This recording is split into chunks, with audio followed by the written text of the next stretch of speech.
Olá, amados. Rodrigo aqui de novo. Eu quero trazer mais um vídeo da nossa série sobre discipulado cristão e eu quero continuar esse vídeo naquela parte em que a gente conceitua o discípulo e quem é realmente essa pessoa ou essa nova criatura que a Bíblia referencia e como que ele avança nessa caminhada, né? No último vídeo eu tinha falado dessa passagem de Atos 2, 37 e 38, em que Pedro ele exorta as pessoas e aos novos convertidos, digamos assim, e ele coloca essa frase: e ouvindo eles isso, compungiram-se em seu coração e perguntaram a Pedro e aos demais apóstolos: que faremos, homens e irmãos? E disse-lhes Pedro: arrependei-vos e cada um de vós seja batizado em nome de Jesus Cristo para perdão dos pecados e recebereis o dom do Espírito Santo. É importante muito a gente pensar a respeito dessa palavra que Pedro coloca: seja batizado em nome de Jesus Cristo para perdão dos pecados e receber o Espírito Santo. É que muitas vezes a gente vê algumas passagens bíblicas que aquele que confessa Jesus com sua boca que ele é o Senhor e Salvador da sua vida e crê na sua ressurreição, esse sim é dito salvo. Nossa, que interessante, mas ele realmente crê, né? Mas será que essa pessoa que confessa Jesus, que crê, mas que não obedece nenhum dos mandamentos, não obedece à voz do Espírito Santo, será que realmente esse crente vai ser salvo justamente por isso? Vamos avançar um pouquinho aqui no conteúdo, só para me organizar na linha de raciocínio, e eu quero fazer vocês refletirem a respeito dessas coisas comigo. Será que se eu não descer as águas, será que se eu não for batizado no Espírito Santo, porque eu não falo em língua, se eu não for batizado no Espírito Santo porque eu não tenho um dom de profecia e etc., será que eu vou ser salvo, mesmo crendo na obra de Jesus? Essa é uma questão interessante, né? De que batismo Pedro estava falando aqui? Batizar em nome de Jesus Cristo para perdão dos pecados e receber o dom do Espírito Santo. A Bíblia tem uma passagem, não me lembro de cabeça porque eu já falei aqui em outros vídeos que eu não sou aquele cara que decora capítulo, versículo nem nada, né? Mas eu sei de uma passagem interessante que na Bíblia aparece que Jesus pega e fala, né? Aquele que for batizado e que nascer da água e do Espírito, né? Esse sim entrará no reino dos céus. E aquele que for batizado será salvo, e aquele que não crer e não for batizado será condenado. Então é algo mais ou menos assim, tá? Me perdoem se eu errei a memória literal da passagem, mas acho que na essência eu acho que eu transmiti e comuniquei a mensagem, né, do que estava escrito. Perdão, tá? É pela não literalidade da transmissão da palavra. Mas é algo nesse sentido. Parece que muitas passagens bíblicas que a gente vê a respeito de batismo estão relacionadas a você nascer da água. Será que tem uma relação de revelação com imersão nas águas, ou tem uma relação de revelação com batismo no Espírito Santo, né? É importante entender, gente, no Novo Testamento, que não existe nenhuma referência na Bíblia de uma pessoa que seja convertida e que não seja o discípulo. Porque todas as histórias que aparecem no Antigo Testamento, desde quando Jesus pega e fala para um apóstolo: vem, segue-me, ele começa a seguir imediatamente e não volta atrás. Ele segue Jesus. Quando ele fala para Mateus, né, tem aquela passagem clássica: vem, segue-me. Ele vai e segue Jesus, e dentre a história dele toda, a vida dele toda muda a partir dali. Ele deixa tudo para trás. Se ele tivesse família, para sustentar, se tivesse filho para sustentar, esposa para atender e tal, deixa para trás e segue o barco para seguir Jesus.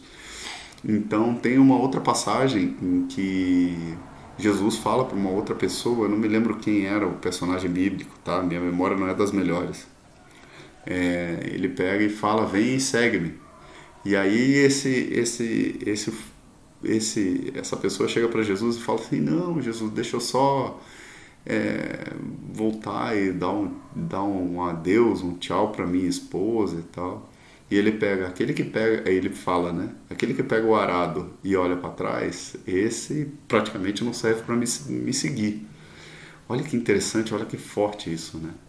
O que Jesus estava querendo dizer com essa passagem? Me parece que fica muito claro que aquele que é seguidor de Jesus da palavra dele, ele tem isso como prioridade na vida dele. É o que ele mais ama na vida dele. Imagine você conseguir amar a palavra de Deus a ponto de praticar ela acima do amor que você tem pelos teus filhos, acima do amor pelo que você tem pelos teus pais, pela tua mãe, pelo teu cachorrinho, pelos teus irmãos. Esse amor que é muito superior, que é ágape, né, que é incondicional, é o que Jesus quer de nós. É o que a Bíblia sempre nos exorta a fazer. Amai o Senhor teu Deus de todo o teu coração, com todo o teu esforço, todo o teu entendimento. Então é interessante a gente bater nessa questão de que salvo, convertido e discípulo, todos esses são termos que se referem a uma mesma pessoa na Bíblia, né? Cada um desses termos aqui possui algum sentido diferente, mas são aplicados à mesma pessoa. Aí aqui coloquei uma estatística, né? A palavra discípulo aparece 3 vezes no Velho Testamento e 258 vezes no Novo. Interessante, né? Jesus fez uma arrenca de discípulos. Interessante o poder dele de ministerial, né? Se a gente for pensar assim, né? O que entendemos por salvo, convertido, discípulo e crente? Então, eu não quero me estender tanto no vídeo, eu quero ir até esses conceitos aqui, porque sempre quando você vai numa igreja de diferentes denominações, você escuta esses jargões, né? Quem que é salvo, quem que é convertido aqui, quem é convencido, quem é crente, quem é discípulo, né? Mas se você pegar e parar e perguntar, eu acho que o que resume tudo isso e traz um esclarecimento mais nítido para a gente é a seguinte pergunta: quem aqui é praticante da palavra de Deus? Quem aqui tem intimidade com Deus? Quem aqui reserva as primeiras horas do dia ou dá prioridade em todas as decisões que vai tomar na vida, a orar primeiro, a perguntar e consultar a Deus e dar uma olhadinha na Bíblia e ver o que a palavra de Deus diz a respeito?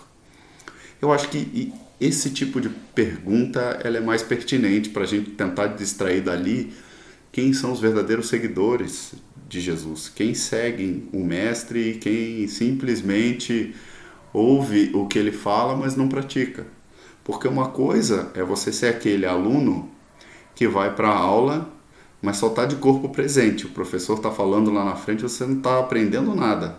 Ele é um grande professor, um excelente professor, extremamente didático, carismático, fácil de interagir, gentil, e você está lá. E ele está falando, ele está ministrando, ele está ensinando, e você lá não está recebendo nada daquilo, né? Alguns decidem praticar aquilo que o professor fala, e alguns decidem simplesmente entrar por um ouvido e sair pelo outro. A palavra de Deus, ela tem que entrar no nosso coração a ponto de mudar as nossas atitudes. Ela não é uma mera teoria, ela não é uma mera abstração. Então, gente, o salvo aqui é interessante a gente pensar que é aquele que foi liberto do poder e da condenação do pecado pela simples confissão de que Cristo é Cristo, que ressuscitou, que se fez vida depois da morte, venceu a morte e que se fez carne e veio trazer essa palavra sendo o próprio Deus para nós mesmos, né? E foi o sacrifício também. O convertido é aquele que mudou de atitude e mentalidade. Ele mudou a mente dele, mudou a maneira de pensar dele a partir da palavra de Deus, e ele começa a ser preenchido por essa palavra que faz a mente dele mudar algumas convicções. Então, por exemplo, se ele achava que era correto ter algum tipo de atitude antes de descobrir o que a palavra de Deus e a vontade de Deus reflete sobre aquela atitude dele, ele não pratica mais aquela atitude que ele praticava antes, e sim aquilo que ele vê que agrada a Deus. Isso faz com que Deus ame mais ou menos ele? Não.